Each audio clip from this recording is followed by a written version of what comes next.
নীলনদ পৃথিবীর সবথেকে দীর্ঘ নদী, যার দৈর্ঘ্য ৬,৬৫০ কিলোমিটার। এ নদীটি ১১টি দেশ দিয়ে প্রবাহিত হয়ে উত্তর দিকে বয়ে চলে। হাজারো বছর ধরে এই নদী মানুষের জীবন বিকাশে খুবই গুরুত্বপূর্ণ একটি ভূমিকা পালন করে আসছে।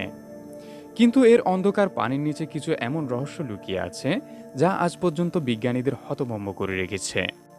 মিশরের শহর আলেকজান্দ্রিয়ার পাশে সমুদ্র এলাকায় আর্কিওলজিস্টরা ফেরাউদের লাইট হাউসের টুকরো সমুদ্রের নিচে খুঁজে বের করেছিল।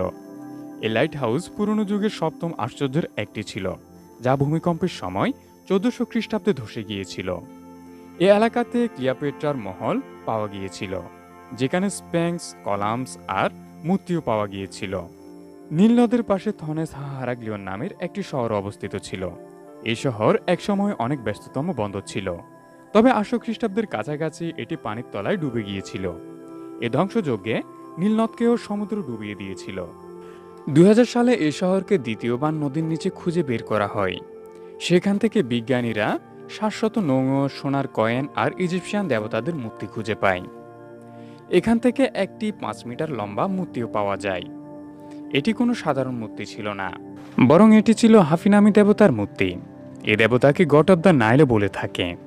বড় জিনিস ছাড়াও নীল নদের নিচে ছোট ছোট জিনিসও পাওয়া গিয়েছে, যেমন কলস, থালা, বাটি, গহনা এবং টুলস, যা আমাদের জানিয়ে থাকে সে সময়ের মানুষেরা কিভাবে জীবনযাপন করত। কিছু ব্রোঞ্জের তলোয়ার, অ্যারোহেডস আর পুরনো অস্ত্র পাওয়া গেছে, যা ওই সময়ে যুদ্ধে ব্যবহার করা হতো। শুধু মানুষের ইতিহাসেই নয়, নীল নদের নিচে পুরো প্রাণীর জীবাশ্ম পাওয়া গিয়েছে, যেমন হাতি, কুমির আর সমুদ্রের প্রাণীদ্বয়ের, যাদের হাট নদীর পানির নিচে মাটিতে পাওয়া গেছে।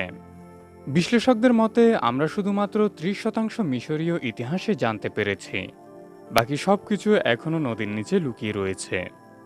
পুরনো কিতাবে লেখা আছে রাজাদের জাহাজ, দুর্গ সমুদ্রের পানিতে তলিয়ে গেছে, কিছু বন্যার কারণে, আবার কিছু জেনে শুনে কুরবানির মাধ্যমে। আজকালকার অত্যাধুনিক যন্ত্র, যেমন ধরুন solar system, under water drones আর রিমোট সেন্সিং টেকনোলজি দ্বারা সমুদ্রের নিচে জিনিসের ছবি আরও পরিষ্কারভাবে দেখা যাচ্ছে।